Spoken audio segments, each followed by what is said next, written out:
occasional voiceover, Jimmy, and commercials. I am the blonde woman in my mid-30s. I am wearing a black jumpsuit with a very loud gold zipper. I'm Richard. I am reading the role of Maxwell and instructor at the end. And I am an old geezer. And I am wearing a blue, my favorite blue winter hoodie and black jeans. Tansayal, Yetawasha Kakake Indigenous Cause, Mikanagwashu, Ikwigwadaza, and my name is Cole Alvis. I'm a Two-Spirit Turtle Mountain ET artist based here in David, and I will be playing Harlow. As a description, I am tall, I'm a white perceived Métis person with curly auburn hair and purple glasses and a cream skirt. Hi, my name is Isi Bakomen. I use they, them pronouns. I am a fat black person with brown eyes, black kinky hair, and big boobs. Today I'm wearing a dark blue and red long sleeve shirt, glasses, and blue pants. I will be playing the role of Esta, contestant number 2. Hi, my name is Jessica. I will be reading for the role of Lori. I am a white, blonde, medium-length hair, blue-eyed woman in early 20s. And I'm wearing a black crew neck and green pants. Hi, my name is Trinity Lloyd. My pronouns are she, they. I will be reading for Priscilla. I am a black and Asian femme-presenting individual. I am wearing a green headscarf, bandana, and I am wearing an orange jumpsuit from head to toe. Tracksuit, not jumpsuit.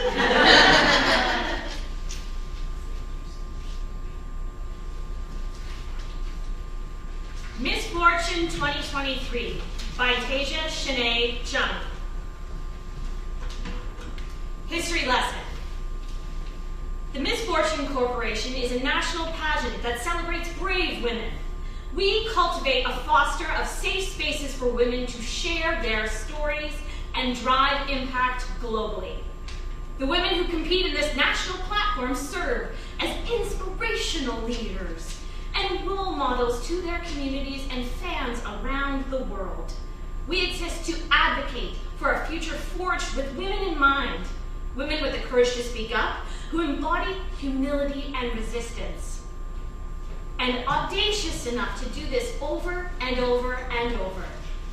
The Miss Fortune community is a sisterhood that is committed to uplifting one another. We believe that the future of humanity rests in our hands. This year's highly anticipated event will feature 16 women from across the beautiful nation and tempting to be crowned Miss Fortune, selected via events including personal statements, in-depth interviews, live polygraphs, evening gowns, and swimwear. Intro chosen. Our charismatic host, Maxwell Chandler, enters.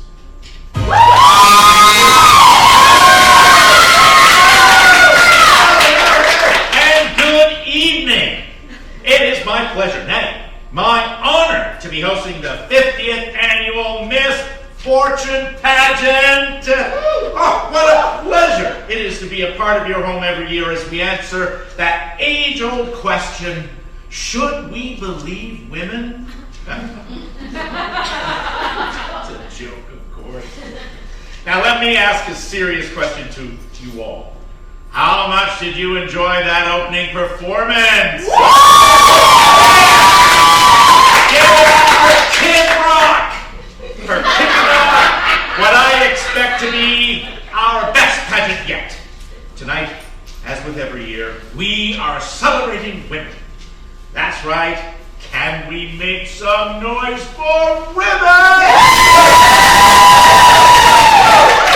Tonight, as we crown a new Miss Fortune tonight, one of these ladies will win something most people dream of their entire lives. You see, we're not like those other pageants with their cash prizes and brand deals. We offer something much more valuable for the world to unite as one, to see, hear, and understand you in your darkest moment. And you may notice that the competition this year looks a little different. That's right. After 49 years of competition, 49 years of fans' devotion and passion, we also had 49 years of critique to really unpack. I know. But hey, we can't live in the past. The world is changing, and so must we. Tonight, a rainbow of women will grace our stage, and I'm not just talking about the LGBTs. No, this year we opened up our pageant to women of all stars and stripes. And for the chance to make it onto our show tonight, our contestants went through a preliminary athletic wear and interview competition. Since, of course, a big part of what makes a winner in this competition is communication and using your voice. Our distinct panel whittled the competition down to the top 15 you see with us tonight. And to round out to our top 16 is the contestant you fans voted for using our Miss Fortune app. Coming up, we'll meet our distinguished panel of judges and much, much more. But first, a message from our sponsor. Woo! Esta appears on stage. Esta goes to her computer, accesses her email. Harlow enters the stage in a robe, hair wrapped in a towel, carrying nail polishes. Lori enters, yoga mat in hand. She searches for the perfect lo-fi beats to stretch to. Priscilla runs in, taking a seat on a chair. I'm so sorry I'm late. You are not going to believe this. Dear Miss Esta Atkins, thank you so much for your application. After an overwhelming response from over a bajillion candidates, the field was highly competitive. Harlow's phone begins to vibrate. Hello? Yes, this is she. Oh, hello! Yes, now's a great time. Uh-huh. Well, yes, of course, and wait, what does that mean? Exactly? The woman sitting before you right now, the woman you have the distinct pleasure of sharing air with at this very moment, is officially in competition for this year's Miss Fortune pageant. Hold your applause. Okay, come on. We appreciate your time, passion, and bravery, and as such, it would be our pleasure to invite you to compete in this year's Miss Fortune pageant! Okay, a little applause would be nice. What? I thought you'd be happy for me. Fan favorite? Wait, so does that mean I'm in? Holy shit! Oh shit! Sorry. Oh, my bad. I'll keep it down. Hello? No, I haven't checked yet, Mom. What? How do you... Oh, fine, I'll check now. Hold on. Yes, I'm refreshing. Okay, here it is. Thank you for your application. I'm scrolling. It would be our pleasure to invite you to compete in this year's Miss Fortune pageant. Yeah, I got it. Okay. Yes. Okay. Love you too. Fuck. Commercial break. An actress dressed as Marie Antoinette watches TV. Why do I bet with draft queens? It's very simple. With draft queens, I can bet on the stuff I actually enjoy. Who needs Sunday night football when I really want to bet on is my fave will make it to the top 5 Miss Fortune or Real Housewives of Beverly Hills is going to crash Erica's charity for Pomeranians with dementia. Ooh, it's starting. Draft queens, off with their heads!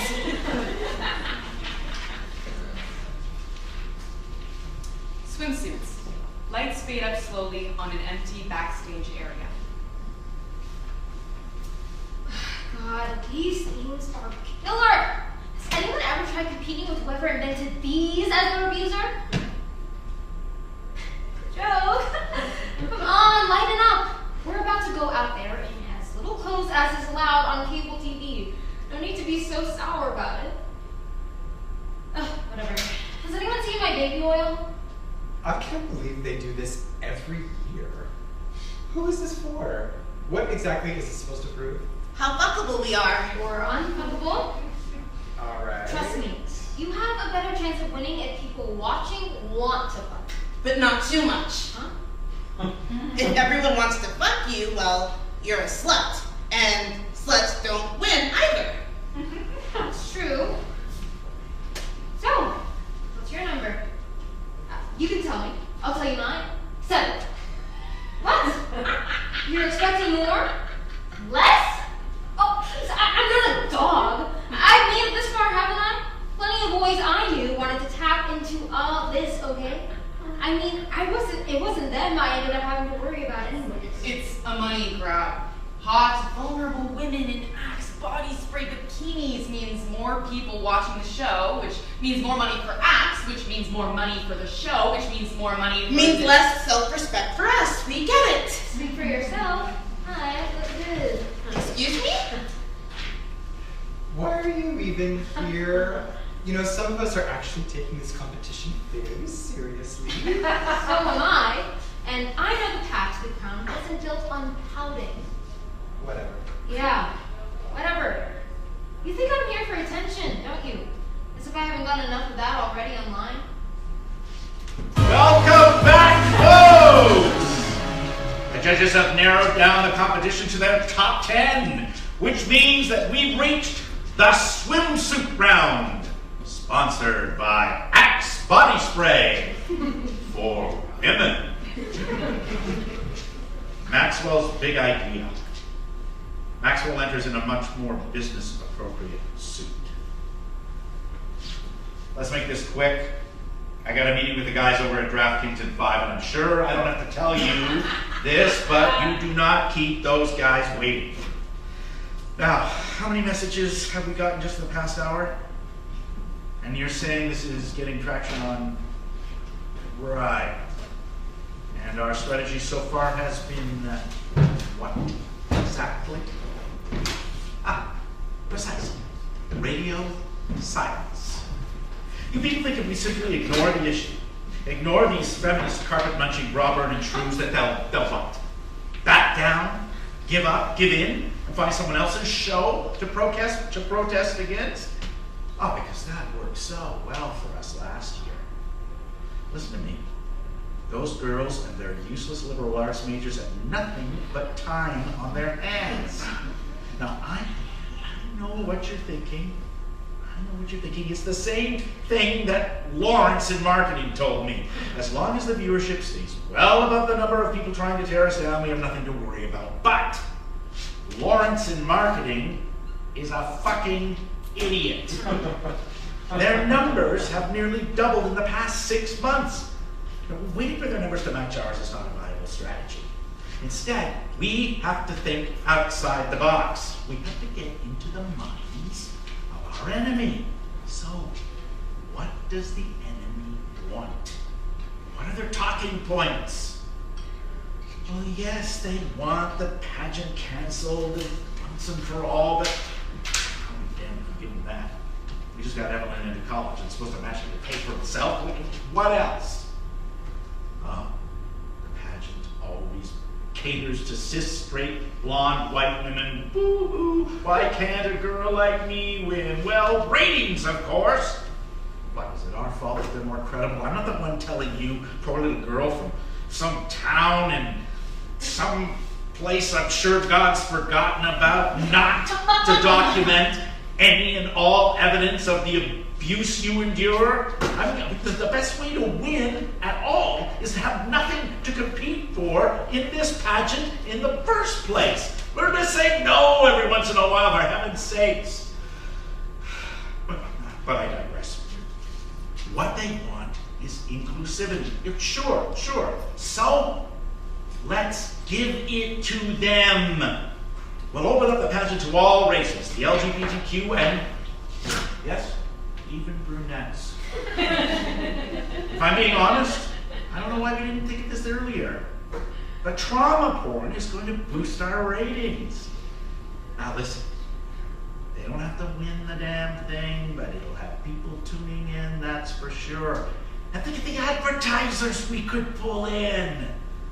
I'll bet you Lawrence down in marketing never thought of that. Welcome, luncheon. Harlow and Lori have already taken their assigned seats at the table. A banner hangs overhead that reads, Miss Fortune 2023, welcome luncheon. I know it's bad, but I couldn't stop watching it. I mean, I believe her, obviously, and I hope she wins. I mean, she did win, in fact, in the first trial, but this case is pretty damning, and his lawyers are ruthless. I can't believe the way the judge lets him talk to her. Are you talking about the crystal cupcakes? Oh. Ugh, I feel so bad for that poor girl. With a name like that. Huh? Crystal Cook. Her parents might as well named her Meg McGee. Oh, you like that? I'm Priscilla Lay. Priscilla, like the queen of the desert, and Lay like the chip. No relation though. Trust me, I've tried. Lori, it's nice to meet you. You too.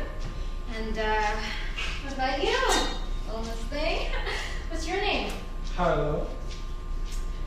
You don't look like a Harlow to me. No? No. I would have named you Cleo or Rory. I'll be sure to let my parents know. Take for instance our new friend Lori here. She looks just like a Lori, you know? I'm not sure I do. Look at her! Wholesome, refined, maybe a little simple. Simple? No, she has a point. You see, it's a bit more strong. You know, a bit more. Excuse me? Who's this now? Do you mind you're in my seat? Oh, so serious. I was just trying to lead everyone, you know, scope out the competition, sniff out any weak links. Oh yeah? And how's that going for you? Pretty good now, actually. Well, enjoy your evening. Easter. It's S-Top. Question and answer. Welcome back to the show! Ladies and gentlemen, we are down to our top 4 finalists. Let's hear it for our top 4.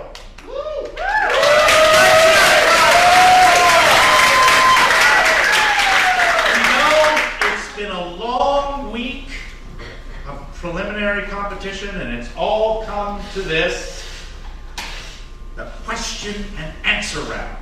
The judges will get a chance to ask you each question, including questions from the audience, submitted through the Miss Fortune app. And of course, your answers will help the judges select who will be crowned tonight. All right, ladies, deep breaths. Lori, if you could join me over here, we have our first question. What does it mean to you to be the perfect victim? Thank you for that question. Good evening, ladies, gentlemen, and my distinguished panel of judges. It is my belief that the perfect victim lives a life abiding by what my mother and I like to call the 3 Ps: poise, positivity, and Well, you see, there's poise, of course. The perfect victim doesn't let her emotions get the best of her, but is able to stay dignified and level-headed in the face of adversity. And of course, there's positivity. As I mentioned, positivity. Reminding ourselves that the only way out is through. There's no use dwelling in negativity when we're reminded of God's plan for all of us. And Lori, I don't mean to interrupt, but your time is almost up, and I want to make sure we get into that third P you mentioned. Yes, thank you. Of course, the third P, which stands for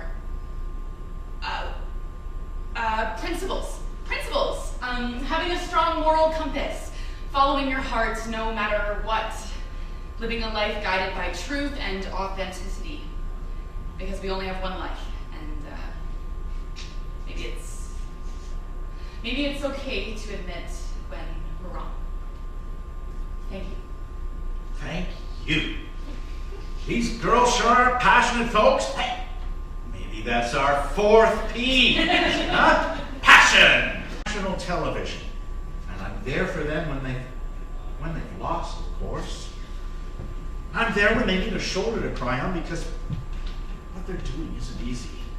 But I also know how to host, how to entertain, how to keep the ball rolling, and laissez les balles tout rouler.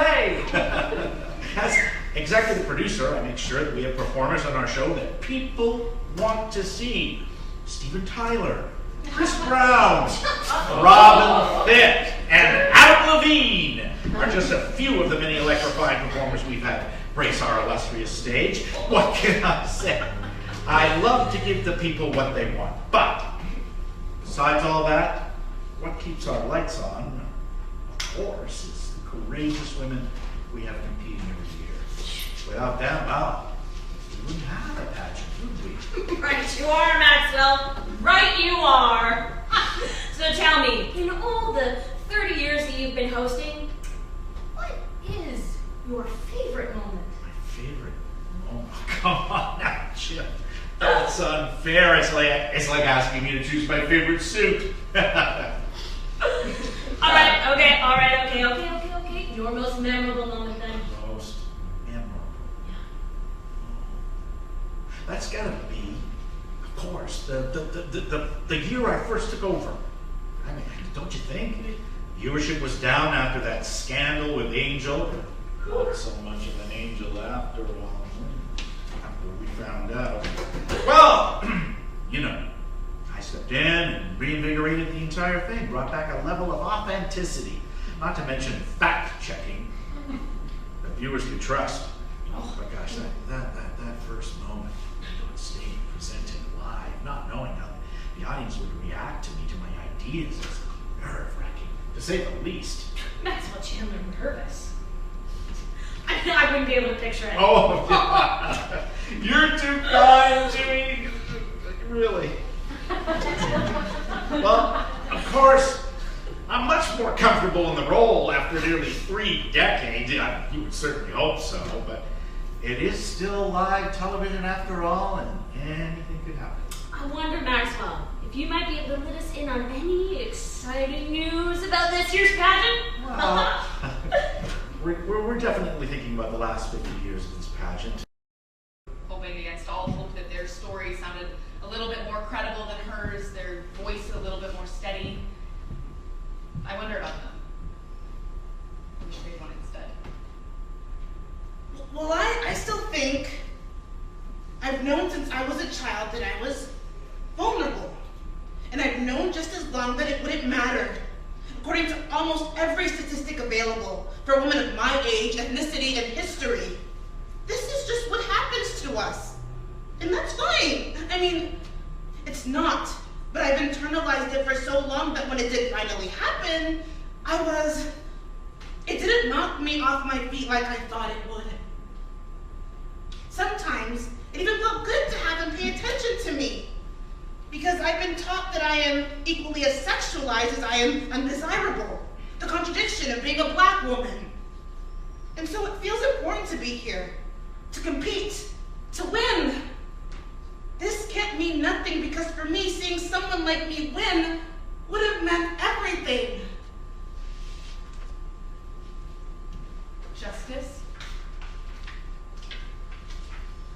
lady, I'd like you to think right now about what you do. What your mother here fought and competed for. Do you even care about what you're throwing away? If you walk away right now, you can say goodbye to anyone caring about whatever happened to you. Any dreams of justice or... I don't need justice from her. For her? Who is justice even for? I don't need her to feel exactly how scared and hurt I felt when it happened. I told her, and she apologized. I saw it in her face, felt it in the way her hand moved from my thigh back to her own. Is it so wrong to just want to move on and forget that any of it happened? I forgave her, and we continue to hook up, yes. She said she got caught up in the moment and she thought maybe I was into it and that it wouldn't happen again. It's not like she had much of a choice once my mother found out. How do you receive justice when there's no room for it? When any chance of reparation or restoration is taken from you, from her, from me? Is that fair? Where is the justice there? When I'm forced to deny myself, to deny the one person who carried my heart in her hands and kissed it goodnight, who held me and hurt me, to thrust us both in a spotlight that neither of us wanted, and just weave a tale of the poor, young, innocent virgin who was brought into the cities of the plain and the wicked temptress who led her there. Will there be justice for me in heaven? Some people will say that I'm lucky. Some women who have competed, they knew that the harm done to them was meant for them. It was specific and cruel. It makes it that much harder when they lose. Now I've been hurt by people who didn't mean to, and by people who knew exactly what they were doing. This wasn't even my idea. I never wanted any of this. Digging up old texts, countless psych appointments, because God forbid I show a hint of instability. Smile, but not too much, lest having just survived a traumatic experience that has no doubt left me with lasting impressions mentally, spiritually, emotionally, I don't appear in complete control of my emotions. Do not cry too much, but also don't shut down completely. And for what? Justice? None of this undoes what happened to me. Is it the ratings? We're all just cash cows you milk to sell toothpaste and Taco Bell. How much do you guys make off the betting sites, huh? I've got some odds for you. Your daughter is 5 times as likely as you are to be sexually assaulted in her life. It happens every 17 minutes in this country. How long have we been on the air? But as long as your check clears and the people at home are tuning in, right? Aren't you embarrassed? Aren't you both embarrassed? This year, our first ever legacy contestant, as if that isn't the entire problem. That since my mother won all those years ago, nothing has changed. I don't think she meant to hurt me. I'll never know for sure. I guess there is some sort of solace in the mystery. But you two, you knew exactly what you were doing. No. I'm tired, actually, of all of this. Of all of this ungratefulness and the self-righteous attitudes around here. Do you understand what I've done for you? If it weren't for me and the hard work I put in making sure that we have advertisers, making sure that we have asses in seats and eyes on screens every year, if it weren't for all of that, you have no idea how hard I work, how many so-called feminists want to shut this show down, but where would you be without me? I give you a platform. No one cared about who you were or what you'd been through before this, before me. How many people believed a single thing about that night before this show, huh? Mommy, Daddy, your best friend? Now you have hundreds, thousands of people hearing your story. That's the problem with you all. You want all of the glory with none of the effort. A generation raised by Paris Hilton and Kim Kardashian. Jesus Christ! I am giving your daughters someone to look up to. At least I thought it was. Actually, no. I wouldn't want my daughter looking up to a quitter. What I'm doing here is net positive. The life you have gotten, the freedom to live up to this point, is because your mother won this pageant all those years ago. Did you even consider that for a second? Get off my stage.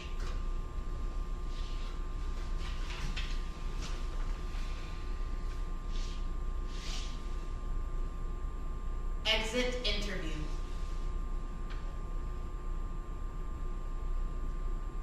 I'd say something stupid, like I wanted a tongue on my neck or a man's full weight on top of me. I wanted to have a Valentine, a New Year's kiss. I wanted to feel the way I did at 7 years old when I would play cowgirls and ranch hands, riding the arm of the couch like a horse. I'd say I wanted a lover, and that I was tired of being alone, and my older sisters would say, girl, trust me, men are like traffic, always in the goddamn way, you don't know what you're missing. But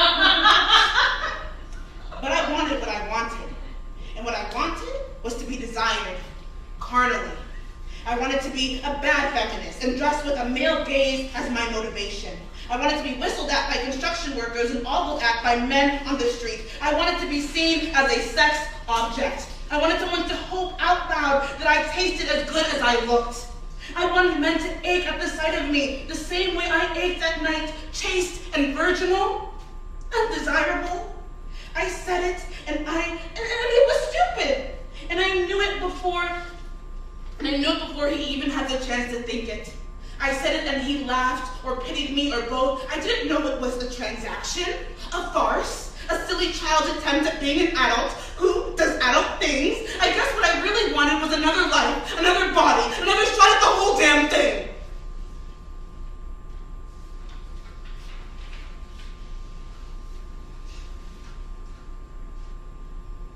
Place your bets. It's all very simple, you see. We break them down into a couple of categories and grade them on each one. Scale of 1 to 5, 1 being the lowest, 5 the highest. Take, for example, this one here, Emerson Dresner. Well, first of all, she's a woman, so that's 5 points. We get a lot of people asking us why we even count this one, since, well, only women can compete, obviously, but it's a two-pronged system. 1, it makes sure everyone can at least get some points on the board, you know? Like a participation trophy.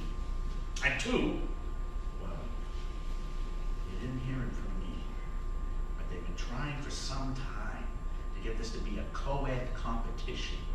So we gotta have these in place for when they do. Men would start with 1 point in that case. Now, Emerson here, she would do good to go by Emma if I was coaching her. Emerson is a little too boy-girl name, brings her down maybe 4.7. Then we move on to, and this is a tricky one, race. White, and I mean white. White like it's Christmas morning white. I'm talking no Italians, no Irish, no Jews white. That's a 5. All other whites are 4.5. East Asian 4, all others 3. Latino, Latinx, whatever, that's a 2. And if you're black, well, yes, that's right, a 1. You're catching on quickly there, pal. But the catch with this one is, okay, so you got 2 black girls, right? So let's say like Esther and Priscilla. Well, would they get the same score? Ah, I see. I told you it was tricky. Because I mean, look at them. Who would you really believe more? And be honest, it's just between the 2 of us. Exactly. You're gonna opt for the one who's a little more caramel, not the smoker here. So, where race gets us a point value, the color can give a bit of a boost if they're lighter, you see? No, don't worry. A lot of people don't catch that when you're doing fine. Now, let's look at who these gals choose to shack up with. Are they into guys? That's a 5. Into girls, 2. If they're into both, well, then we look at who they tend to date more. Like, what's the spread like? If it leans more to guys, numbers go up. Leans more to the lady parts. You get it. I knew you would catch on quick just by looking at you. All right. So, I got this little quiz here for you to try on your own. Categories like their age, weight, level of education, history of drug use, rich or poor, etc., etc. I'll be back in 20 minutes to check in on you, see how you're doing, and then we'll get into how we add those numbers up for each contestant and get their betting odds, all right? Okay. Go ahead. I'll be back in 20.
folks, how we doing?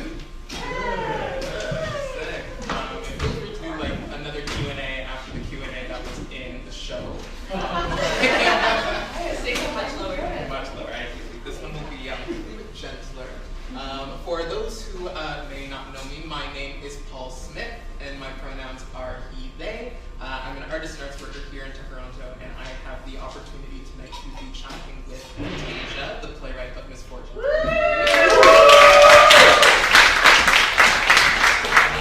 To give a quick description of myself, I am a queer, black, mask-presenting person who is wearing a green sweater right in time for fall and a pair of brown corduroy pants, green New Balance shoes. I have a black notebook, and inside is my phone. I have my phone inside to make it look like I am looking at my notebook.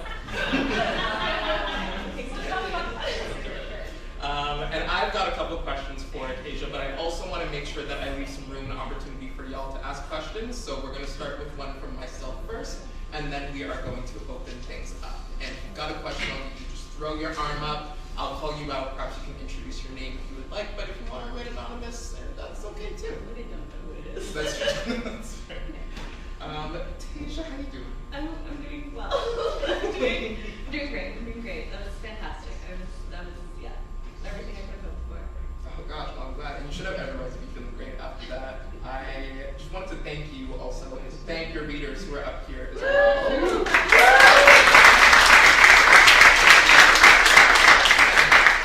You are a multifaceted person and artist. You've got a lot going on up here and a lot going on in this play. I wanted to start with a question specifically on the effect that comedy and satire has in Misfortune 23. How was the comedic tone that you use found, and why for you is it important that it's there? Like, what does it offer? What happens if it's not there? I think part of when I started conceiving this play, much like how actually not the same way. When I started conceiving this play, I wanted to make sure that honoring like the contestants or like the victims in this play was at the forefront, and that we were investigating the barriers or like the hurdles that society puts on victims in order to like be believed or be taken seriously. And so with that, I was like, I want to make sure that we know very clearly who we're honoring in this play, and that this play is not about society, like me reinforcing those ideals or those thoughts of like, oh, this is what you have to do to be a good victim or a perfect victim or whatever. So I thought that comedy would be the right way to poke fun at the right people and make that clear. Yeah. And also I just find that like I'm just really funny. Just do what I do. But yeah, that was the main reason that I decided to go like I guess the comedic route versus dramatic route, was to make it like very crystal clear. And I think it's also like incredibly funny that there are all these like hurdles in the first place, and that they're all moving targets. Like somebody else's, like Donald Trump's version of a victim is not the same as his wife's version of a victim, is not the same as Obama's version of the victim. I don't know why I'm only listing presidents. For example, yeah, exactly. It's just everyone's determination of what a victim is or what a victim should have in order to be credible or be believable or whatever. Even if you are like left-leaning and think that actually there is nothing that you need to have in order to be believed, it's such like a diverse array of answers, and so I don't remember where I was going with that thought, but yes. But I got you. Yeah. The comedy that you use allows for that diversity of voices. Yes. Yeah. Before I get to another question, I might open it up to the audience if anyone's got one. I see a hand right there. Yeah, hi, I'm Rachel. The sports betting ad killed me. Thank you. I'm a big sports fan, so that was hilarious. Why did you decide to add that in, like, add the sports betting aspect to it? Because I thought that was super creative. Oh, thank you so much. Rachel is your name? Rachel, yeah. Nice to meet you. Pretty cool.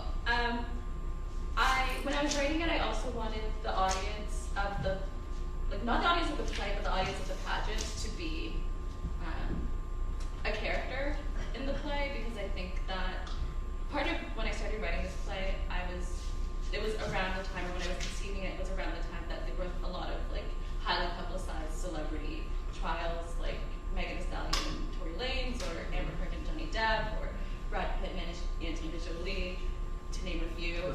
Yeah, exactly. And so I was thinking about how we, as people consuming that content, were complicit in those things. And so I thought about how can an audience be complicit within my play. I thought about different styles of pageant or competition, and like American Idol, where you vote in, or Big Brother, where you like vote for America's favorite house guest, I think is what it's called. But yeah, so it came from that of like how can the audience be how can I make sure that we know that the audience is complicit in the the hold that this play has on this world, considering that it's in its 50th year. Yeah, and I also just don't generally understand how betting works, so I was like, Honestly, you had had to education. you had to know though, like the drop king, stop queen stuff. Yeah. Like, yeah. You kind of got it right, from what I understand. I don't understand either, but. Thank you. You're welcome. Thank you for giving us all the opportunity to learn about betting. Would there be another question from the audience? Perhaps we'll just do one more before. Yeah.